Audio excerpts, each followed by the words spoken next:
त्यांनी हे राष्ट्रीय स्मारक म्हणून घोषित केलं. त्यानंतर कोविडचा काळ गेला, त्यानंतर मग सरकार बदललं आणि त्यानंतर पुढे जे काही डेव्हलपमेंट जे विकासाच्या दृष्टिकोनातून स्मारक म्हणून करायला पाहिजे होतं ते काही झालं नाही. हे स्मारक व्हावं या दृष्टिकोनातून ही स्मारक समिती मागील 12-13 वर्षापासून नियमित कार्यरत आहे. हे स्मारक नुसतं बाबासाहेब राहिले म्हणून नव्हे तर त्यांचा संपूर्ण ज्याला माणसाला माणूस म्हणून जगण्याचे हक्क अधिकार जे बाबासाहेब आंबेडकरांनी मिळवून दिले तो काळ संपूर्ण संघर्षाचा काळ इथे गेला. मग ते प्राध्यापक असापासून तर बॅरिस्टर बनेपर्यंत PhD पर्यंतचं शिक्षण वगैरे म्हणजे BA पासून तर हे सर्व पुढचं जेवढं काही त्यांनी डिग्र्या मिळवल्या.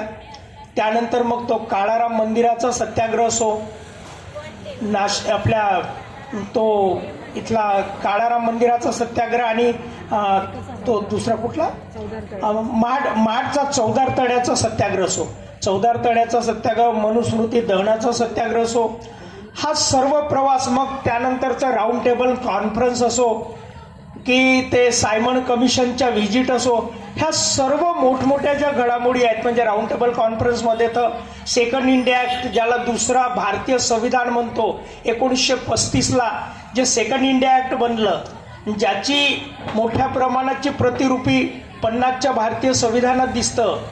तर ते गो बॅक सायमनचे वगैरे जे नारे लागले होते आणि बाबासाहेबांनी सायमन पुढे जी साक्ष दिली, ह्या अनेक मोठमोठ्या घटना बाबासाहेब आंबेडकरांच्या जीवनातल्या ज्या सर्व घडामोडी आहेत त्या या ठिकाणून झाल्या. बाजूला दामोदर हॉल आहे, दामोदर हॉलमधून बाबासाहेबांची पत्रे, सभा, संमेलन, मिटिंगा, त्यांच्यासोबत असलेली ही जी मंडळी होती आंदोलनातली सर्व बसायची. आता ते ऐतिहासिक दामोदर हॉल आता सध्या काही त्याचं जीर्णोद्धार सुरू आहे, त्याला काही जोशी नाव दिलं, ते नामकरणही चेंज झालं आहे. समोर नरे पार्क आहे म्हणजे बाबासाहेब आंबेडकरांच्या अनेक जीवनातल्या घटना ह्या नरे पार्कवर अनेक सभा संमेलनं झालीत.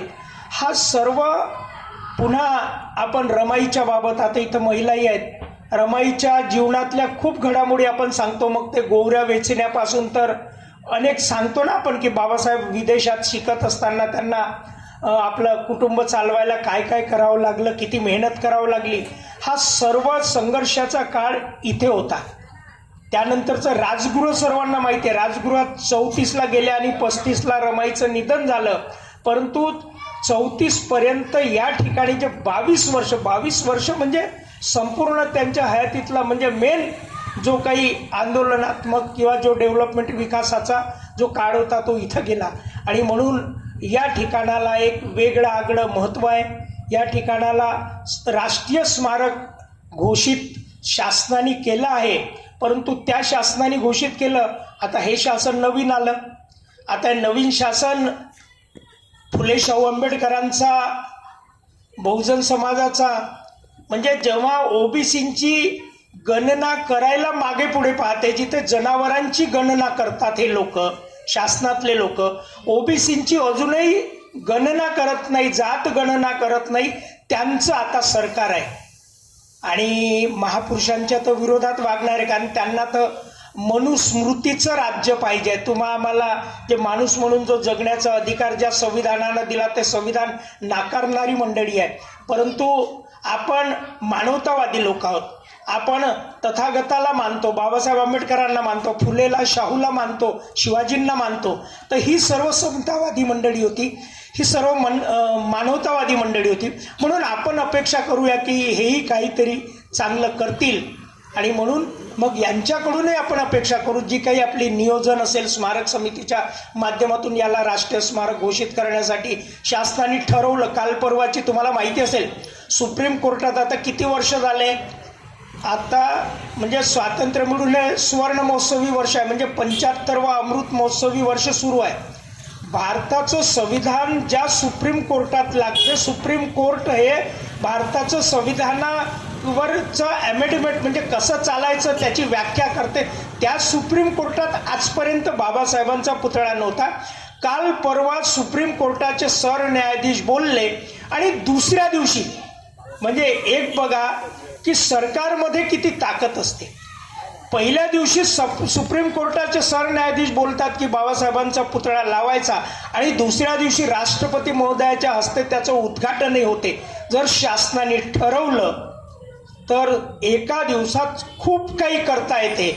मात्र जर नियत साफ नसेल, नाचता येईना अंगण वाकडे आपण जे म्हणतो, तर तसं होऊ नये याही शासनाकडून आपण अपेक्षा करूया की बाबासाहेब आंबेडकरांना, आता मी नागपूरचा आहे, नागपुरात मी बाबासाहेब आंबेडकरांच्या अनेक स्मारकावर म्हणजे सुरुवात आहे. मोठमोठे दिग्गज तिथं मंत्री आहेत, उपमुख्यमंत्री नागपूरचेच आहेत, परंतु तिथं बाबासाहेब आंबेडकरांचं, शाहूंचं स्मारक, फुलेंचं स्मारक बनवण्यासाठी खूप टालमटोल होत आहे आणि ते तसं होऊ नये, संविधानाच्या अंमलबजावणीसाठी असं सुरू आहे.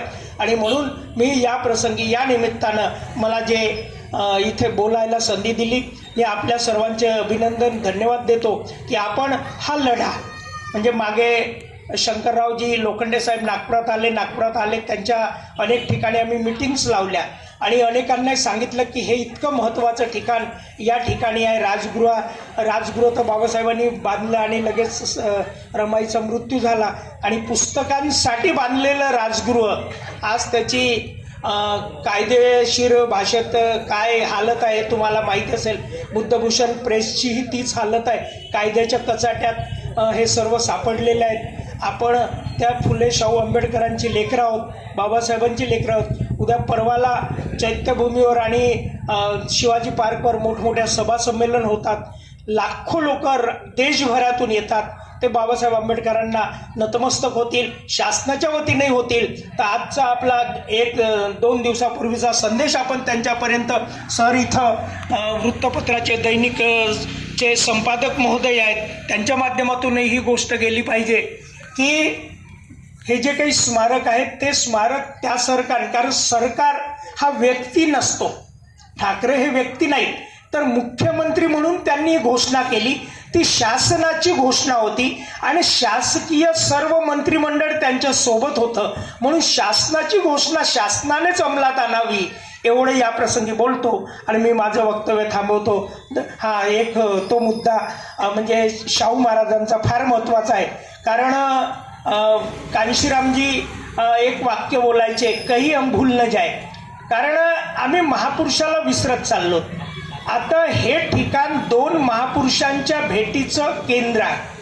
म्हणजे शाहू महाराज पहिल्यांदा या ठिकाणी आले आणि खालून, तो ज्यांनी चित्रपट बघितला असेल तर त्यात अरे भीमरावच म्हणतात ना सर, खालून अरे आंबेडकर असं म्हणून खालून ते आपल्या बग्गीमध्ये बसलेले आहेत आणि तिथून आवाज देतात आणि मग ते वर जातात. बाबासाहेब ते डोकं पुसत वगैरे येतात. हा जो प्रसंग आहे तो या चाळीतला ऐतिहासिक इंटरनॅशनल लेवलचा तो प्रसंग आहे की एक राजा घर शोधत त्याच्या आधीचा तो सर्व इतिहास आहे, तो घर शोधत इथे येतो आणि ह्या व्यक्तीला भेटतो आणि ते टाइम्स ऑफ इंडियामधली त्यांची ती बातमी, महार नावाने लिहिलेलं आर्टिकल वगैरे सर्व बघून तो प्रभावित होता. आणि 2,500 म्हणजे मूक नायक पहिलं जे वृत्तपत्र काढलं, मुक्यांचा नायक, त्याला 2,500, त्यावेळेसचे 2,500, 1900 कितीची 19ची गोष्ट आहे बरोबर.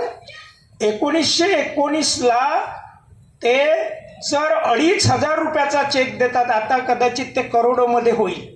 म्हणजे एक राजा पहिल्या भेटीत एक सामान्य, म्हणजे तेव्हा पाहिलं तर बाबासाहेब काही खूप महान नव्हते, सामान्यच होते. कारण 19ची घटना, त्यानंतरचे मोठमोठे आंदोलन आहेत. मुकनायक काढला तेव्हा त्यांची सुरुवात होती. ते फक्त एवढंच की ते शिकले होते आणि त्यांचं एक नाव झालं होतं. त्यांना माहिती होतं की हा या महार समाजातला एक मोठा शिकलेला विद्वान आहे म्हणून, आणि त्यांना ते मदत करतात. आणि त्यानंतर मग मूकनायक पासून तर मग त्यांची अनेक वृत्तपत्र निघाली. आता शासनाच्या वतीनं ते साहित्य बाहेर येत आहे. तर ह्या 2 राजांची जी भेट आहे ती फार महत्त्वाची आहे. म्हणून फुले शाहू आंबेडकर ही जी त्रिसूत्री आहे, ह्या तिघांचंही समीकरण आपल्याला पुढे ठेवून ह्या महापुरुषांच्या आचार विचाराच्या संयोगातून हा बहुजन समाज, आपण आताच मगाशी बोललं की फक्त बौद्धच नाही तर दलित आहे, मुस्लिम आहे, ओबीसी आहे, सर्व समाज आणि साधारणतः आता मी पाहिलं की या मंचावरही त्याच पद्धतीची यांनी आखणी केली आहे आणि त्याच पद्धतीचे सर्व समाजाचे लोक बोलावले आहेत. मी आयोजकांचं अभिनंदन करतो. मला इथं बोलावलं त्याबद्दल आणि आपण मला ऐकून घेतलं. धन्यवाद. जय भीम, जय भारत.